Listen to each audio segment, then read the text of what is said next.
খাঁটি সোনা চিনবেন যেভাবে, সোনায় যদি লোহা মেশানো থাকে তাহলে চুম্বক ধরলেই সেটা টেনে নেবে। সোনায় লোহা মেশানো আছে কিনা তা চুম্বক ব্যবহার করে অবশ্যই পরখ করে নিন। আসল সোনা 24 ক্যারেটের হয়ে থাকে, তবে 24 ক্যারেটের সোনা দিয়ে গয়না তৈরি হয় না, কারণ সেটা এত নরম যে গয়না তৈরি করা সম্ভব হয় না। গয়না তৈরির জন্য মূলত 22 ক্যারেটের সোনা ব্যবহার করা হয়, যার মধ্যে 91.63% সোনা থাকে। খাঁটি সোনা চেনা আসলে একটি কঠিন ব্যাপার, কারণ আমাদের শপিং এর অভিজ্ঞতা থাকলেও সোনা চেনার ক্ষেত্রে আমাদের কোনো অভিজ্ঞতা নেই। দোকানদার যেটা দেয় সেটাকেই খাঁটি সোনা মনে করে আমরা নিয়ে ফেলি। খাঁটি সোনা চেনার কিছু উপায় বা পদ্ধতি আমাদের অবশ্যই জেনে রাখা ভালো। তার মধ্যে প্রথম নম্বরে রয়েছে সোনায় লোহা মেশানো।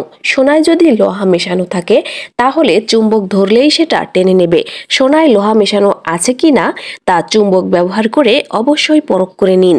দ্বিতীয়তে রয়েছে রাসায়নিক ও অ্যাসিড। বাজারে কিছু রাসায়নিক এবং অ্যাসিড আছে যেগুলো ব্যবহার করে সোনার গুণগত মান যাচাই করা সম্ভব। ওই রাসায়নিক বা অ্যাসিড খাঁটি সোনার সংস্পর্শে এলে কোনো রকম বিক্রিয়া হয় না। তৃতীয়তে রয়েছে সাদা চীনেমাটির প্লেট। সাদা চীনেমাটির একটা প্লেটের সাহায্যে আপনি সোনা যাচাই করতে পারেন।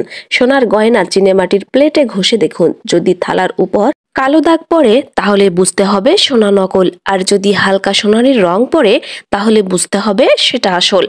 তারপরে রয়েছে 2 গ্লাস পানি।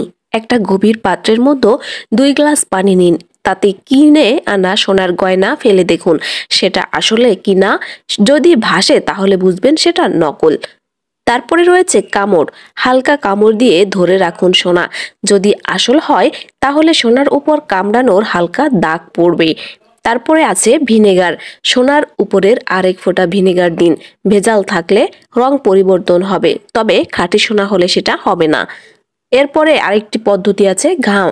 ঘামের সংস্পর্শে এলেও আসল সোনার কখনো ঘামের গন্ধ ধরে না।